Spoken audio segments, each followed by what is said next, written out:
Yeah. Bow Wow. JoJo.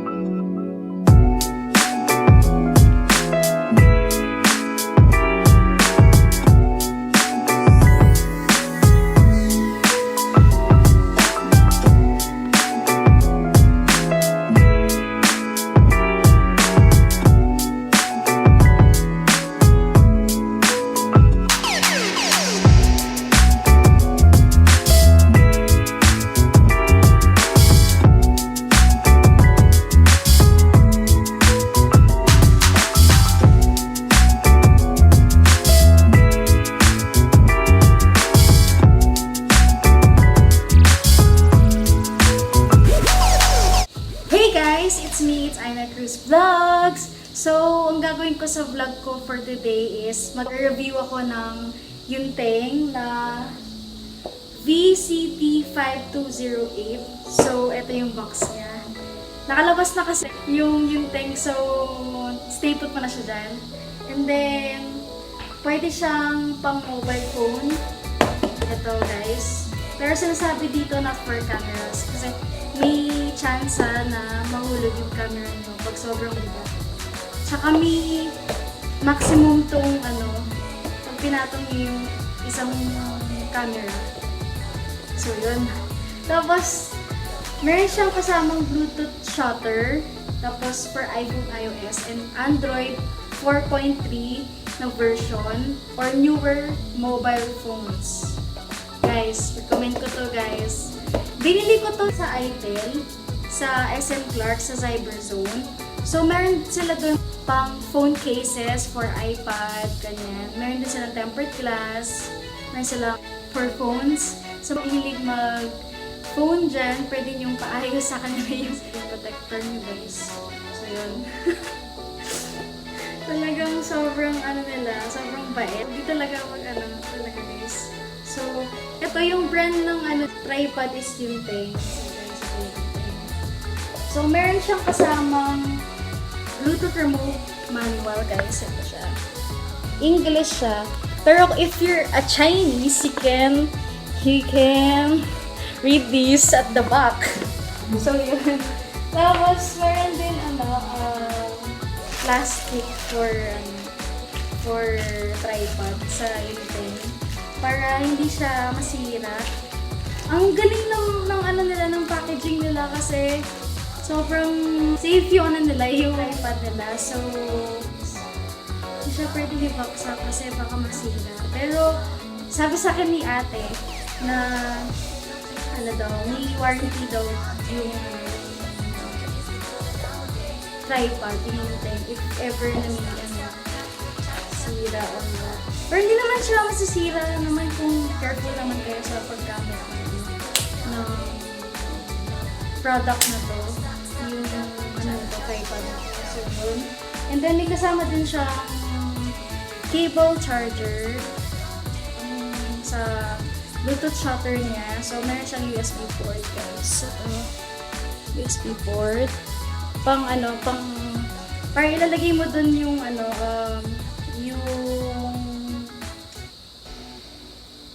yung adapter ng charger ng mga phone nyo. Tapos ito yung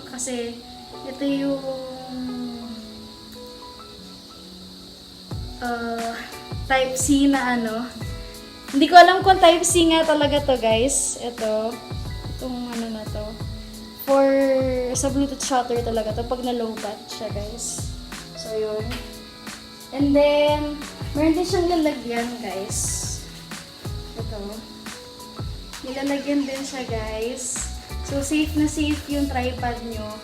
Kung nagta-travel man kayo or kunwari nagta-travel man kayo sa Boracay, ganyan, or nagta-travel man kayo sa mga ibang lugar, pwede nyong dalhin. So, pwede siyang dalhin guys. Para pa nagsishoot kayo ng vlog nyo or ng mga pagkain, ganyan, pwede kayong pwede nyo gamitin to guys. So ito na, papakita ko na sa inyo guys yung Yunteng tripod. Yunteng tripod VCT 5208. So yun, ito na siya guys. Taran! Oh my gosh! Nakikita ba guys? Ito siya guys. Oh, diba? Ang laki niya. So ito guys, pang support niya, yung pa. Ito, pang support nito guys. Para hindi siya gumanon, para hindi siya gumalaw. So, naka-steady lang yan siya guys. Naka-steady lang. Hindi nakikita guys eh. So, mahaba siya. Tapos, yung ano niya is, yung haba niya is 125 cm. So, sobrang haba niya guys. Yan. Tapos, ito din pang support niya dito sa mga paano to.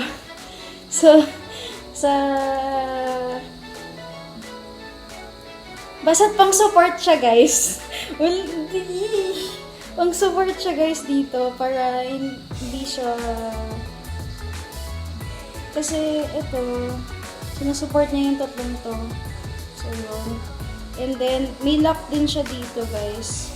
Kung gusto niyo hindi masyado mahaba, pwede niyo i-adjust.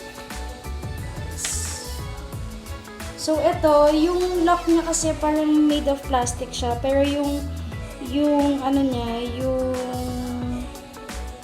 ito guys, para siyang bakal eh. Pero aluminum, made of aluminum siya guys. Then, ito guys, pwede siyang i-adjust yung ano, kung gusto niyo ihaba to. Kung malaking tao kayo guys, pwede niyong ihaba yung dito. So, papakita ko sa inyo kung paano siya ihaba. Adjust natin ito dito guys.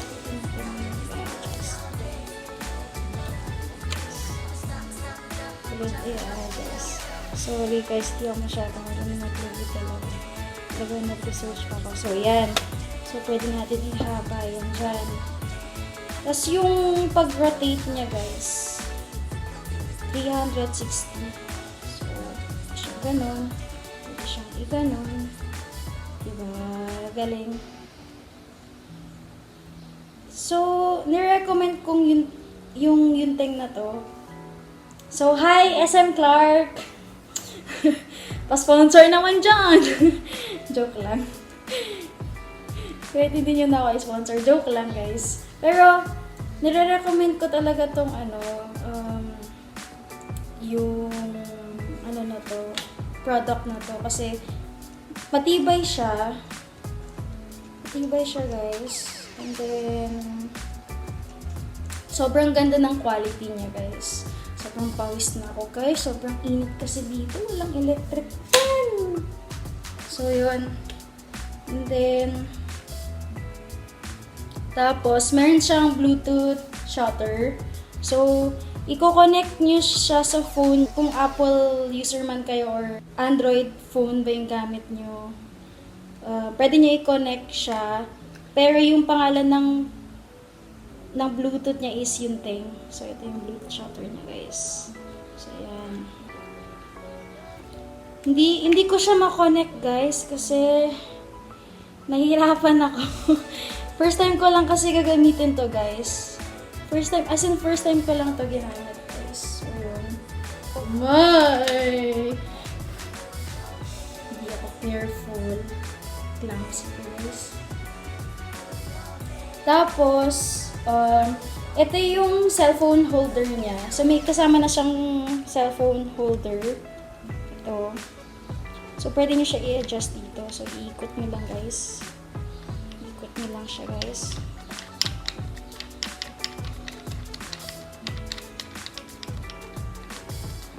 Yan.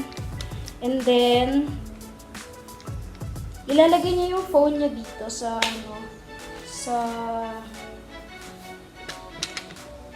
dito niya siya ilalagay. Dito sa cellphone holder na to. Pwede niyo siyang higpitin guys kasi ano siya guys, para safe yung phone nyo, para hindi siya mahulog. Okay, so ayan guys. Diba? Ang ganda na guys, so panginit! Tapos, okay. Tapos,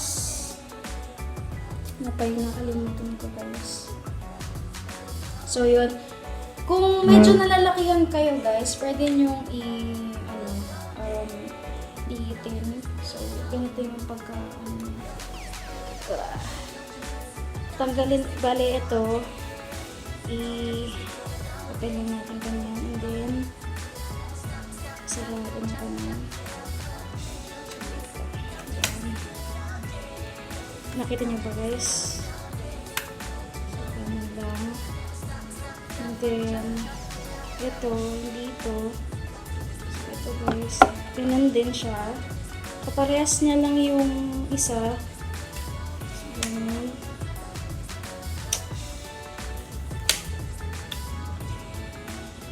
Tapos ito, ganun din.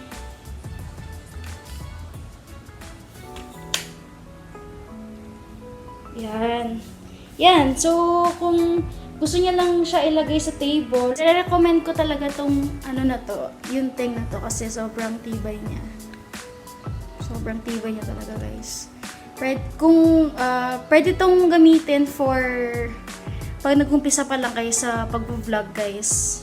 Kung bago pa lang kayo sa vlog, ganyan. Pero pag lumalaki na yung subscribers nyo guys, pwede na kayo mag-upgrade ng vlogging set nyo. So yun. And then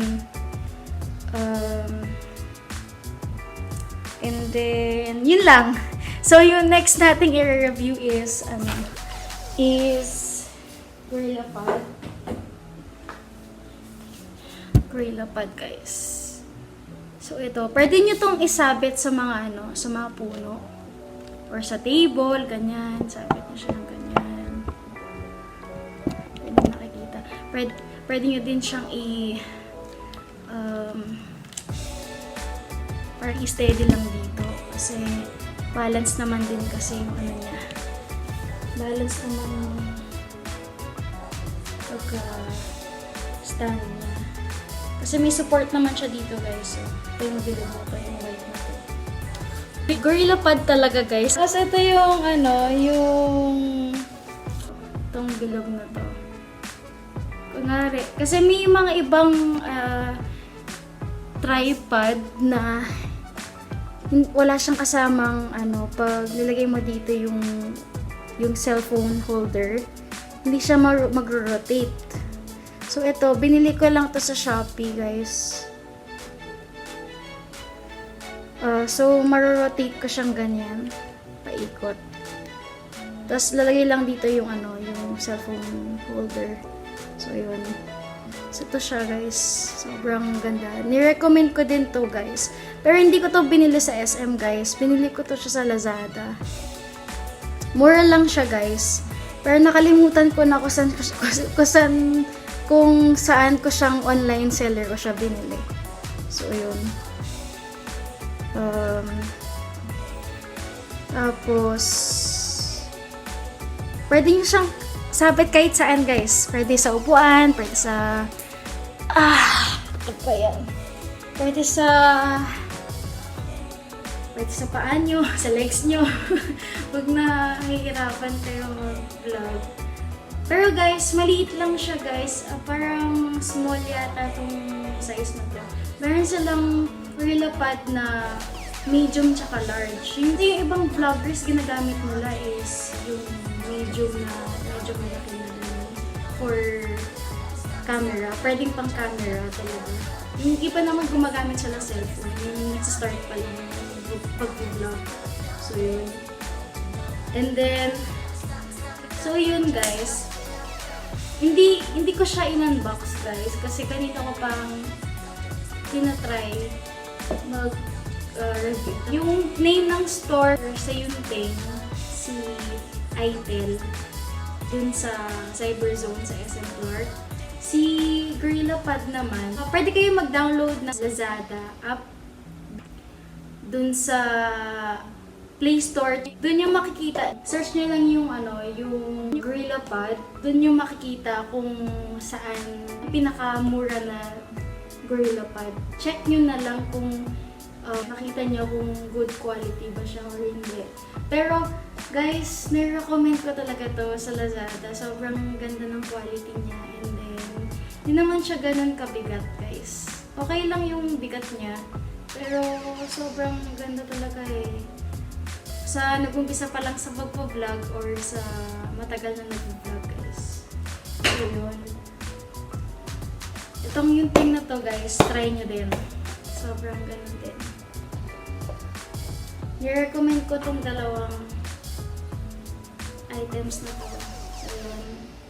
Galing SM Clark sa ITEL, and then ito sa Lazada. Lalagay ko na lang yung link dito, guys, sa description box para i-click nyo na lang.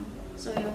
Tapos si Lazada, ilalagay ko na lang yung link niya din dito sa description box para makita nyo, para ma-download nyo din, guys, na marami din choices doon, marami din iba-ibang pang vlogging set na magandang quality yung mga binibenta ni Lazada. And then, marami ding magandang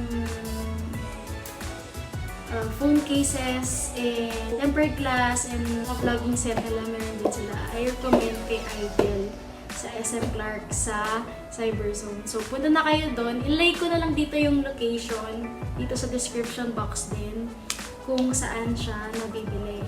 So, yun, yung location niya. Okay, so, don't forget to like, and don't forget to comment here sa comment box section. Meron kayong request na gagawin ko sa vlogs ko, mag-comment lang kayo dito, pati sa previous vlogs ko. And then, don't forget to click the notification bell para ma-notify kayo sa mga bagong vlogs ko. And then, don't forget to share this video kung interesado kayo dito sa mga items na to. So, yun. Sa mga items na to, guys. Yee! So, I have to go na talaga, guys. Subscribe me, guys. Ulitin ko. This is Aina Cruz Vlogs. Bye-bye!